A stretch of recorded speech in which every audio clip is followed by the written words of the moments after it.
Қайырлы күн, қалайсыздар? Мен бүгін сіздерге сигара бөрек жасап көрсетемін. Оған фарш, лаваш және осы пиязымыз қажет. Енді пиязды осылай үлкен бір пияз алдым мен. Себебі бұл фаршқа қосып қуырған кезде бұл пияздың көбірек болған жақсы. Сондықтан енді егерде өздеріңіздің пияздарыңыздың өлшеміне, көлеміне қарай аласыздар және фаршыңыздың көлеміне қарай алыңыздар. Енді менің өзімнің алған фаршыма осы көлемдегі жуа жетеді деп, осындай бір үлкен көлемдегі жуаны таңдап алып отырмын. Егер сіздер де жаңағы аз болса аз қосасыздар, көп болса бұдан да көбейтіп қоса бересіздер. Осылай пиязымызды алып, енді төрт-піштілеп осылай кубиктап турап аламыз. Өте ірі қылмаңыздар.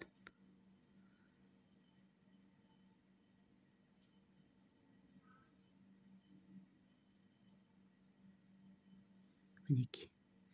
Енді осы пиязымызды турап жақындап болып қалған кезде газымызға майымызды астын баяу қылып қойып, қыздырып қоя береміз.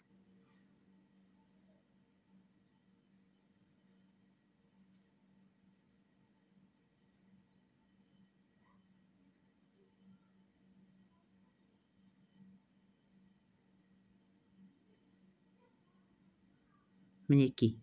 Жуамызда туралып болды. Енді қызып тұрған майымызға осы жуаны салып, арасында былғап қойып, қуырып аламыз. Астын баяу отқа қойыңыздар. Өте астын қатты қажеті жоқ. Астын баяулау, орташа отқа қойып, қуырып алыңыздар.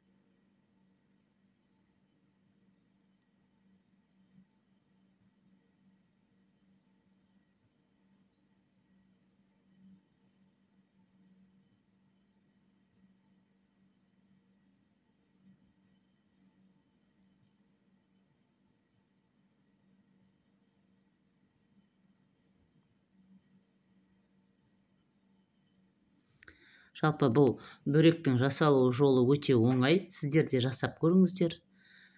Егерде менің каналыма тіркелмеген болсаңыздар, менің каналыма тіркеліңіздер, лайк басып кетіңіздер, комментарий қалдырыңыздар. Мінекей, жуамыз қуырылып біраз сарғайған кезде осылай фаршымызды салып жіберіп, үстінен ақырындап қасықтың көмегімен, қалақтың көмегімен бөлшектерге бөліп қуыра бастаймыз. Мінекей. Баяу отта. Енді бұл фарш тұздалмағандықтан тұз салып жатырмын.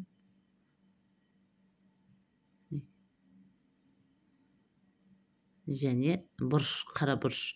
Өздеріңіздің қалауларыңызға бойынша дәмдеуіштерді қосуларыңызға болады. Мен енді артық ешқандай дәмдеуіш қоспадым. Осы тұз бен бұрышты қосып қуырып жатырмын.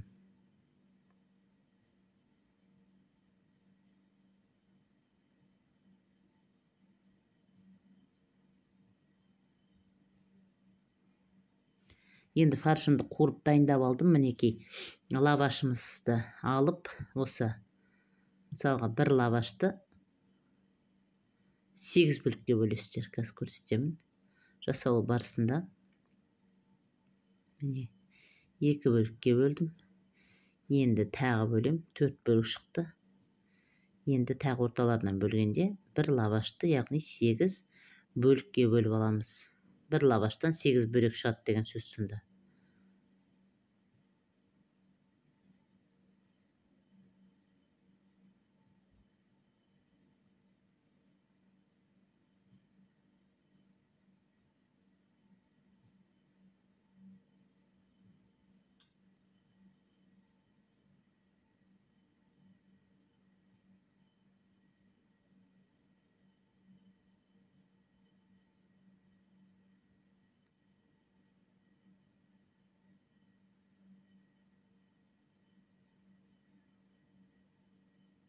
Енді міне, жаңа бөліп алған бөліктерімізге жаңағы қуырып алған фаршымыз салып, осылай орап аламыз. Қараңыздар, міне.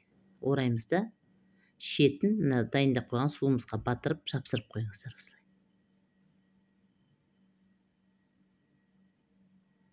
Осындай ретпен кезек-кезек жасап қоя береміз.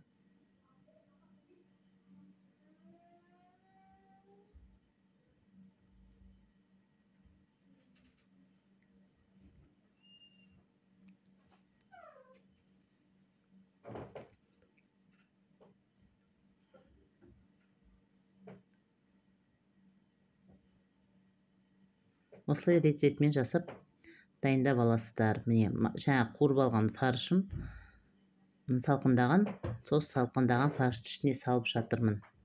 Міне сумен осылай бастырып жабыстырып қоя бересіздер.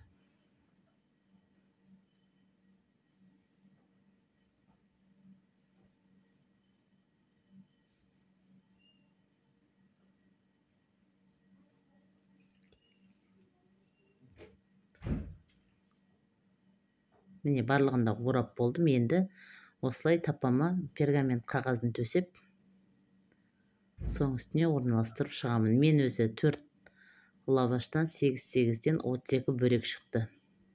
Осы бөректердің барлығын осылай орналастырып аламын да. Жақсылап орналастырып алғаннан кейін бетіне жұмыртқаны жағамыз.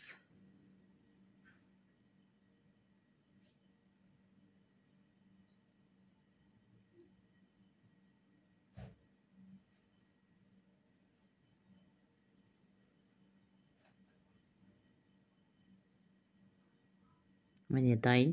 Енді осыған жұмыртқаның сарысын жағып шығамыз осылай.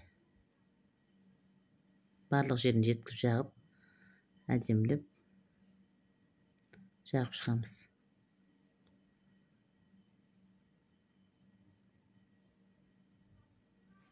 Ешқандай жасалуында қиындығы жоқ. Жасап көріңіздер, балаларыңызды сіздер де қуантыңыздар осындай тәтті жасап. Менің каналыма тіркеліп лайк басып кетіңіздер, тағы да айтарым. Каналыма тек қана бұндай рецепттер емес, алдағы уақытта бұдан да әдемі басқа да сіздерге қажет рецепттің барлығы шығатын болады. Оған өзімнің каналыма жариялаймын. Менің каналыма жазылып кетіңіздер. Енді осы дайындап жаңағы бүкіл жұмыртқаның сарысын барлық жеріне жағып алғаннан кейін 180 градусқа 25 минутқа қойып пісіріп аламыз. Міне жұмыртқаны жағып болдым. Духовкамның ішіне салып қойдым. Мінекей. Міне бөректеріміз пісті. Міне бөліп көрсетейін. Осындай керемет дәмі деген енді тіл үйрет. Осындай керемет бөректер жасап шығардым. Ас болсын, сіздер де жасап көріңіздер.